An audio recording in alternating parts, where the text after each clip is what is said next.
âge on prend conscience de son corps? C'est marrant parce que ça me fait penser à un souvenir où on était dans la cour de récré, on faisait une ronde et il fallait qu'on s'accroupisse tous en même temps, je sais pas quoi, l'instit. Sauf que moi, au lieu de m'accroupir, j'ai plongé en avant et je me suis ramassé la gueule par terre. Et je crois que c'est le souvenir qui symbolise le moment où j'ai pris conscience de mon corps. Que oui, effectivement, ah d'accord, si je bouge, je peux me faire mal, enfin tu vois, je peux me faire mal moi-même sans que personne n'y soit pour rien.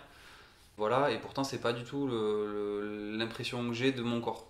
Le côté fragile ou quoi. Je sais pas, quand j'étais petit, j'avais plus des complexes parce que j'avais plein de poils sur les jambes en primaire. Euh, Parce que j'ai une grosse bosse sur le nez qui se voyait encore plus quand j'avais moins d'oreilles. Je me suis rendu compte bien plus tard que, bah en fait, depuis le début que je suis en cohabitation avec mon corps, on est vachement synchronisé, on se comprend dans l'action. Euh, j'ai toujours été plutôt doué en sport, sans que je force. Une certaine forme d'agilité, de tout ça.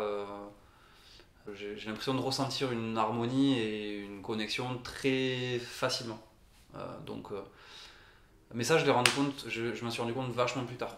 Avant, ouais, cette connexion, enfin, cette cohabitation avec mon corps était plutôt dans finalement, comme beaucoup de choses, pourquoi t'es pas comme ci, pourquoi t'es pas comme ça, et c'est dommage, j'aimerais que tu sois autrement, quoi. Ouais, j'avais envie d'être canon, d'être bien foutu, d'être attirant. Je pense que c'est une question de non-éducation. De Voilà, mes parents sont des gens qui n'ont jamais exprimé cette relation à leur corps. Mon père c'était à l'intellect, ma mère a ses émotions, hein, si je caricature, évidemment, on est tous beaucoup plus complexes que ça, mais voilà, le relation au corps, voilà. Quand j'étais petit, que je voulais faire plein de sports tout le temps, j'ai jamais joué à faire du foot par exemple, tu vois. Avec mon père, c'était exclu. Il trouvait ça absurde en fait, d'aller courir derrière un ballon, taper derrière un ballon, machin, enfin tout ce qu'on peut trouver de stupide au foot, hein, qu'on soit d'accord ou pas, c'est pas la question, c'est juste que le fait est que j'ai dû apprendre moi-même à apprendre mon corps, enfin à dialoguer avec mon corps, quoi. Notamment à l'école, j'étais content qu'il y ait des cours de sport, enfin de l'EPS et tout ça, parce que moi, ça m'apportait énormément, quoi. Il y a des moments où c'était des moments privilégiés où j'arrêtais de me mettre, où on arrêtait de me mettre cette étiquette de intello, machin, et où j'étais autre chose, j'étais quelqu'un d'autre. Je pouvais me sentir un peu libéré de cette injonction à être un être conscient, rationnel, qui doit réfléchir et que c'est le cerveau avant tout et tout ça, tu vois.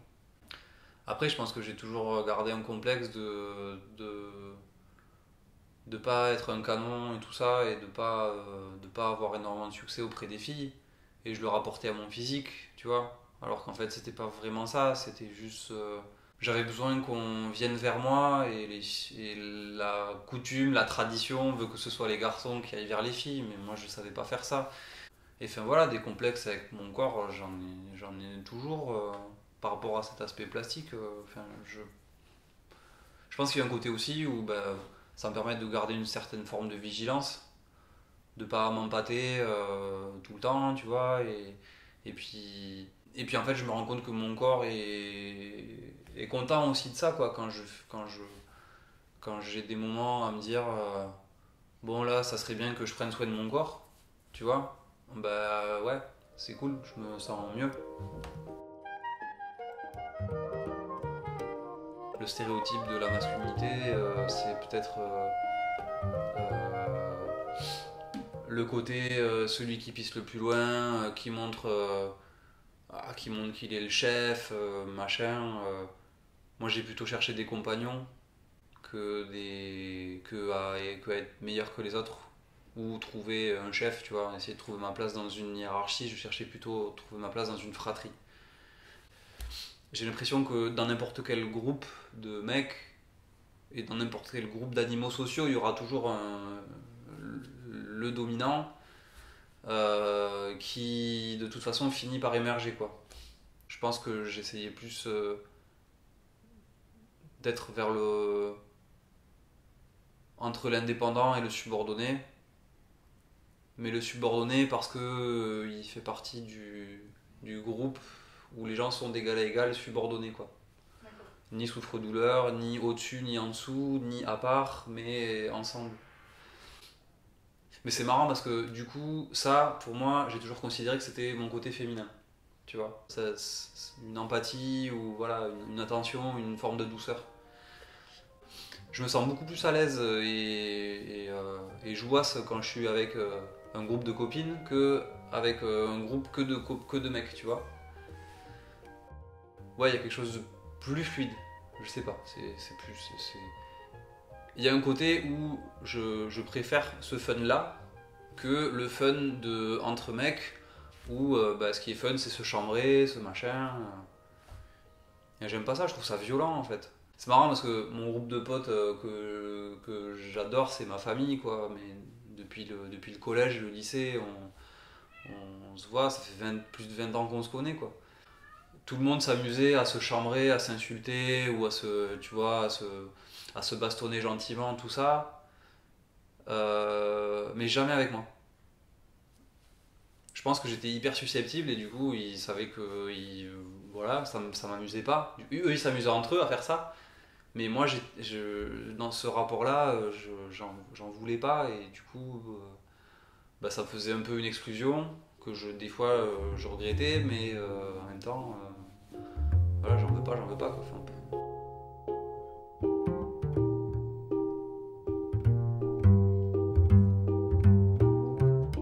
dans quelque part là-dedans au fond, tu vois, exprimer ses émotions, ça se fait pas. Je peux exprimer beaucoup d'émotions,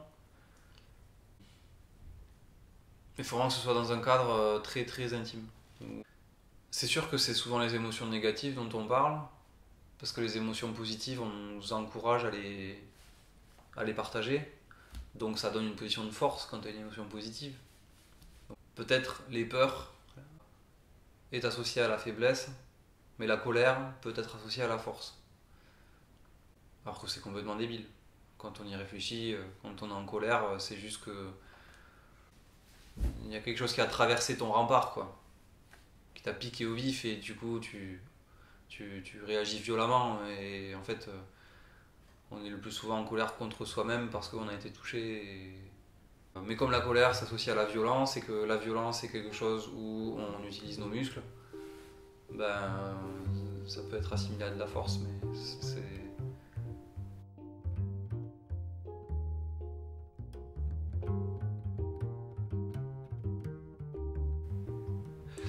Quand, quand mes collègues au boulot ont commencé à se pencher sur les questions de féminité, voilà, de la féminité, le féminisme et la place de la femme, tout ça, ma réaction, leur première action a été de faire des cercles non mixtes. Quand les personnes qui nous accompagnaient sur ces réflexions-là ont proposé de mettre ça en place, et qu'elles ont dit ouais on va le faire carrément machin, je me suis senti hyper exclu en disant ouais mais moi c'est mon côté féminin qui se retrouve rejeté en fait par le fait que avec qui je le partage quoi. Et puis bon il s'avère que c'était une très bonne idée que j'y aille pas, hein, voilà c'était juste ma réaction de oui mais moi aussi j'ai envie peut-être besoin ou envie d'exprimer des choses, une certaine sensibilité et je trouvais que c'était l'endroit idéal, complètement faux, mais voilà. Il y a des cercles d'hommes qui existent, on en parle de temps en temps, mais ça me fait... Enfin, je vois pas comment... c'est tellement tabou ces trucs-là entre mecs. Jamais tu verras, jamais j'ai vu en tout cas, dans les groupes de mecs où il y a que des mecs, commencer à parler putain, je sais pas comment faire avec cette meuf et tout, voilà. Enfin, t'auras forcément des mecs qui vont dire ouais, si, vas-y, fonce et tout, c'est ça qu'elles veulent les femmes, tu vois. Mais putain, c'est pas des objets, enfin, comment tu veux savoir ça? C'est fou quoi.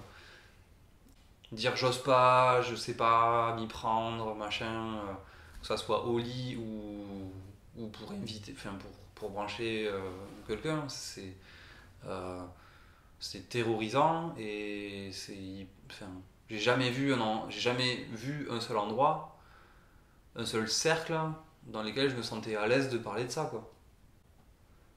Ouais. Que ça soit des filles ou des mecs, hein. Parce que les filles aussi projeter aussi le truc de mais non mais c'est l'homme qui doit aller faire le premier pas tout le temps, s'imposer en fait des clichés de comportement, c'est renier toute la diversité qu'on peut avoir, tu vois. Je trouve que c'est important de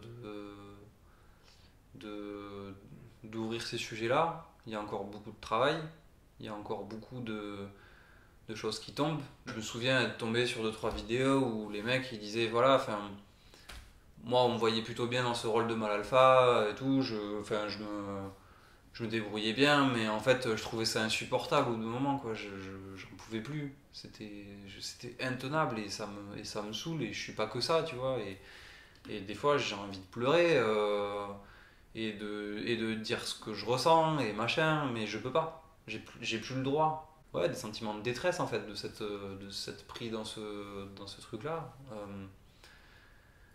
Et c'était tout, ça, c'était vachement touchant.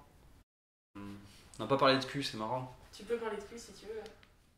Je crois que c'est le truc le plus.